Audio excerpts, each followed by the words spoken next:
very tricky situation. Indeed, it goes through air, Bob. That's always tougher than the touch. The touch, you don't have to touch things, right? But the air, you just breathe the air. That's how it's passed. It's also more deadly than your strenuous flus. This is 5% versus 1% and less than 1%. So this is deadly stuff. I think, Bob, really, to be honest with you, sure, I want you to. I wanted to always play it down. I still like playing it down. Yes, sir. Because I don't want to create a panic.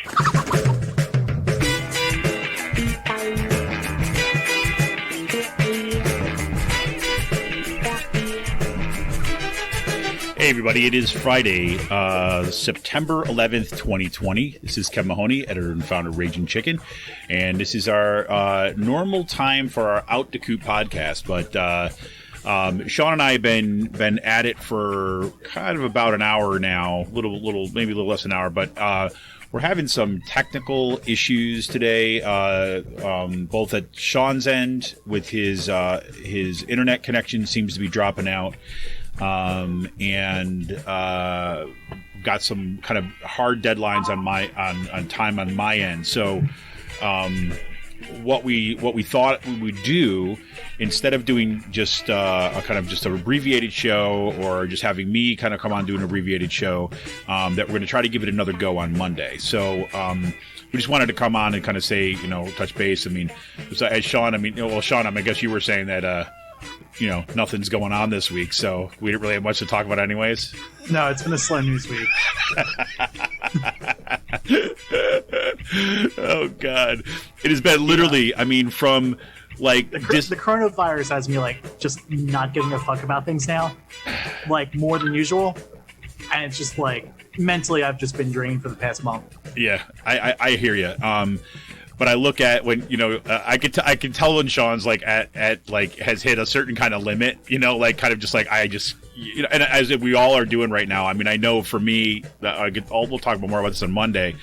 But I look at this week. The week I just was looking back, and some things. We'll come back and talk about this on Monday. But we started it with dystopian science fiction orange skies in San Francisco with unprecedented wildfires. Last year we were talking about wildfires out west that we'd never seen before, and this time... Wasn't this the second wildfire that happened from a gender reveal party? Yeah. That happened a couple years ago or last year. Yes, it did.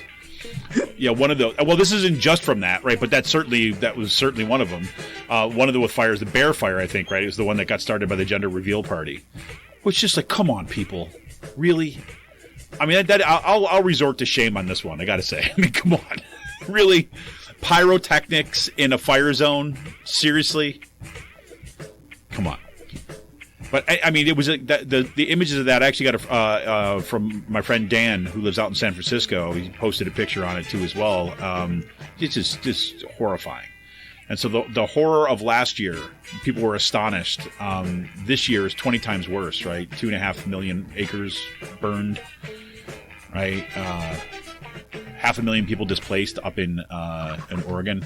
So that's part of the week. Then we get Bob Woodward's book come out, releasing of the tapes. You heard this in the intro today. The Trump knew. We got the spiking of coronavirus cases on campuses across the state of Pennsylvania right now. You got some kind of cool sci-fi stuff to talk about. We've got Dune is getting an update, right, after so many years. And I had some great beer this week from Levante Brewing down from Westchester. So, there's a lot we actually had a really stuff for a good full show today, but, we think it's best that we'll just kind of give you this little intro and let you know that we're going to try to kind of come back on Monday. I also want to apologize to everybody about not doing Out to Coop Live again this week. I'll tell you, it's having my daughter's soccer schedule come up really put a wrench in my plans. So I'm going to have to find another time that is going to work, that is actually doable on a consistent basis. I'm very reluctant to kind of bounce around in times and things like this, but I may end up doing that when it comes down to it. So I want to thank folks who have reached out to me already, looking to see if they could come on the show. We've got some folks that I've been back and forth with a little bit. Just be patient; we'll get there. And I've got a bunch of ideas about where to go from here. Maybe I'll just kind of say, after my frustrations with Kutztown University this week, maybe I'll just kind of do a strong kind of like fundraising campaign so that I can just quit my job and do this full time, because it's really causing me freaking anxiety and stress like I have not experienced before in my life. I mean, it's one thing to have stress; it's another way to have stress. You just like kind of what Sean was saying before. Like I give up. I give up with that, right? I got to focus on something that's going to be more productive. Anyways, so Sean, any words to the good people out there? Yeah, it's been fun watching all the Republicans speak about never forgetting 9/11 on this day, when they haven't given a single fuck about the 200,000 Americans who've died of coronavirus. So, when you hear those stories or those calls to remember 9/11, just remember these are the same people who, frankly, don't give a shit about the situation we're in right now. Yep. It's an excellent point. Because you can't get oil from a virus. You can't get oil from a virus. That's right. So we are, I'll always kind of say have remembrance on September 11th. The one thing I did want to say today too, as well, is like, I do always kind of have these moments remembering. I lived in Washington, D.C. at that time, and remember what it was like. And Sean was telling me this morning about Paul Krugman had come out with this tweet. What did he say in that tweet, Sean? That pretty much like Islamophobia and attacks against Muslims didn't really happen, and Americans had it together. Just give me a second to pull up the tweet. It is getting ratioed on Twitter right now. It is just like, hold on. Here we go. It's popping up. My computer is slowly loading. Here we go. It said, overall, Americans took 9/11 pretty calmly. Notably, there wasn't a mass outbreak of anti-Muslim sentiment and violence, which could have all too easily have happened. And while George W. Bush was a terrible president, to his credit, he tried to calm prejudice, not feed it. Yeah. And a couple of things have happened this week and got me thinking with this that's going on. I think in 20 years, Donald Trump is going to go through the same rehabilitation project and his cronies that George Bush and everyone else has gone through with the Democratic Party. It is absolutely astounding that we allow George W. Bush and everyone in his administration to get off the hook and then rewrite history, and then have Democrats or liberals like Paul Krugman willingly rewrite that history for them. Yep. Well, I'll tell you, Sean, you'll have a different perspective on this too as well when in President Tom Cotton's second term, and you'll be looking back at the good old days of Donald Trump. That's what'll happen. Oh, when the Republican staffers from the Trump administration started their own campaign to undermine a second Tom Cotton term. Yeah, exactly. And call it the Lincoln Project Part 2 or something like that. Yeah, no, they're going to call it Ain't Picking No More Cotton. Just have some really flashy thing like this, and Ivanka will be out there as a spokesperson.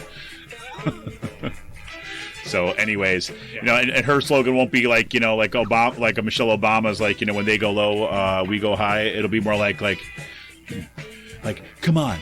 Where are the days when I just get out there and I just cover Daddy's tracks, right? Where's that kind of loyalty now in our government, right? Anyways, so yes, we got a bunch of stuff to talk about, and I remember that on September 11th, I was teaching at George Mason University, and I literally had students, I used to drive by the Pentagon every day in order to get to, once they finally reopened stuff, and I drive by the Pentagon and look at the gaping hole in the side as it would smolder for days after after 9/11 attacks.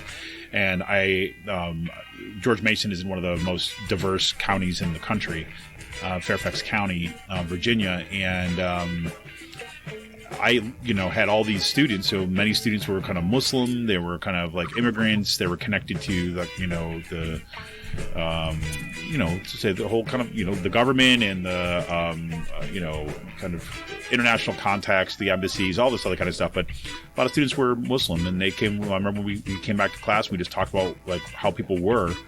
I had students, who wore the hijab and who were thrown off buses, not by like police, by other people, right? And I watched, there was a rally around the flag, a rally around the let's go get Saddam Hussein, right? Let's go to war. Let's have a question that was in every newspaper, right? Hollywood got behind it, right? So in some ways there was some, Paul Kergman is not doing anybody a service by trying to whitewash that history, or George Bush. Anyways, all right. Well, so Sean, I hope we get this sorted out for Monday. I should be a little bit more grounded on Monday too as well. I've got some. We'll get some of the stuff together. So I'm sorry about this again, and I know this is going to be a pain. I appreciate all those folks that continue to send messages. Those folks who are sharing our content out there has been absolutely fantastic. So let me take this opportunity at least to remind you that you like the show. Like us, right? Like us on Facebook. Follow us on Twitter. Get over to our YouTube page, right? Just look for kind of Raging Chicken on our YouTube page and follow us there. Subscribe to our channel. I really want to put some effort into kind of growing this out this year. And our best, the best way we do this is kind of with our community. We don't take advertising dollars. We don't take, kind of like paid content in any of our site. Really, it's our members, right? It's our patrons who, become patrons over at patreon.com/rcpress. You can become a patron for $5 a month. That's what's kind of allowed us been doing all this. And in this time of, just kind of crisis after crisis after crisis and a pandemic and everything like this will lead up to the 2020 election. I'm convinced now more than ever that, this is where I want to be. So anyways, Sean, I hope you have a good weekend, man. And hopefully we'll try this again on Monday and we'll kind of see where we got. Sounds good. Oh, good. So you hear him break up, everybody, right there? See? There we go. We got just enough in before he broke up. So it's amazing how we're in 2020 and we still don't have good internet. Yeah, well, I'll tell you, because we have I have two kids that are on their computers doing their schooling right now, and my wife has to work from home kind of a chunk of the time, and I'm all on streaming, and so we had to upgrade our internet this year, and so this is our future right here, right? It's kind of if you actually want to be able to do that kind of work because you're forced to do it, you're gonna have to pay through the freaking nose for it, right? Yeah.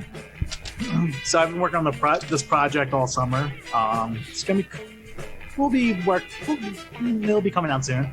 But, one of the things that's popped up in this is all the other information that's been happening around this time. And I can tell you one of the things I learned about this summer is how out of touch Republicans are when it comes to getting broadband access to rural Pennsylvania. I don't think people really know about this, but one of the biggest issues in Harrisburg that no one really ever talks about is the lack of access. Rural Pennsylvanians have the broadband. I mean, most people, there's a good chunk of people in rural PA who are still on landline dial-up modems. Oh, I know. I mean, when we go up to see kind of my wife's family up in kind of the Benton area, Red Rock area, and things like that up in there.